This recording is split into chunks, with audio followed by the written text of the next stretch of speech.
میرے اور آپ کے کریم آقا صادق اور امین صلی اللہ علیہ وآلہ وسلم نے فرمایا کہ میں ایک وقت سو رہا تھا، میں نے خواب میں دیکھا کہ لوگ میرے سامنے پیش کیے جا رہے ہیں اور وہ کرتے پہنے ہوئے ہیں، کسی کا کرتا سینے تک ہے اور کسی کا اس سے نیچا ہے۔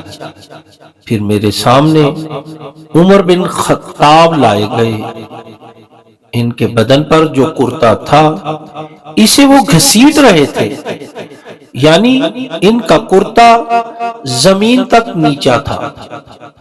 صحابہ نے پوچھا کہ یا رسول اللہ اس کی کیا تعبیر ہے؟ آپ نے فرمایا کہ اس سے دین مراد ہے۔